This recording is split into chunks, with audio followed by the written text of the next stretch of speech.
Hema committee റിപ്പോർട്ടിന്റെ അടിസ്ഥാനത്തിൽ cinema മേഖലയിൽ ആരോപണങ്ങൾ തുടരുന്നതിനിടെ ഫേസ്ബുക്കിൽ കുറിപ്പുമായി നടി മഞ്ജു വാര്യർ. ഒന്നും മറക്കരുതെന്നാണ് മഞ്ജു വാര്യർ ഫേസ്ബുക്കിൽ കുറിച്ചത്.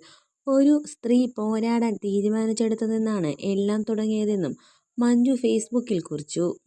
അതേസമയം ഹേമ കമ്മിറ്റിയിൽ മൊഴി നൽകിയതുമായി ബന്ധപ്പെട്ട് മഞ്ജു വാര്യർക്കെതിരെ വിമർശനം ഉയർന്നിരുന്നു. ഇതിനെതിരെ WCCയും രംഗത്ത് വന്നിരുന്നു. WCCയുടെ സ്ഥാപകാംഗം സിനിമയിൽ സ്ത്രീകൾക്ക് പ്രശ്നമില്ലെന്ന് മൊഴി നൽകിയ പരാമർശമാണ് വിമർശനത്തിലേക്ക് നയിച്ചത്. ഹേമ കമ്മിറ്റി റിപ്പോർട്ടിന്റെ കൊടുങ്കാറ്റ് മലയാള സിനിമയിൽ ആഞ്ഞടിക്കുകയാണ്. താരസംഘടന മുതൽ ചലച്ചിത്ര അക്കാദമി വരെ അതിന്റെ പ്രകമ്പനങ്ങൾ കണ്ടു തുടങ്ങിയിരിക്കുന്നു. അമ്മ ജനറൽ സെക്രട്ടറി സ്ഥാനത്തു നിന്നും സിദ്ദിഖ് രാജിവെച്ചതിന് പിന്നാലെ ചലച്ചിത്ര അക്കാദമി ചെയർമാനായിരുന്ന രഞ്ജിത്തും പുറത്തുപോയിരിക്കുന്നു. ഈ തീരുമാനങ്ങൾ വരും മുൻപേ നടി സംവിധായകയുമായ ഗീതു മോഹൻദാസ് ഇൻസ്റ്റാഗ്രാമിൽ കുറിച്ച ഒരു വരിക്ക് പ്രസക്തിയേറുന്നു. പിന്തുണയെന്ന് കണക്കാക്കാവുന്ന ലൈക്ക് നടി മഞ്ജു വാര്യരുടേതായിരുന്നു.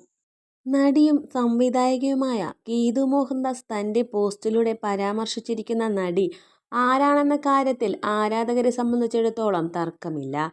എന്നാൽ ഇനി വരുന്ന ദിവസങ്ങളിൽ പല പ്രമുഖരുടെയും മുഖഛായ തന്നെ മാറ്റുന്ന തരത്തിലുള്ള പല രഹസ്യങ്ങളും പുറത്തു വന്നേക്കാമെന്നാണ് മഞ്ജു വാര്യരുടെ ഈ പോസ്റ്റിലൂടെ മനസ്സിലാക്കാൻ സാധിക്കുന്നത്.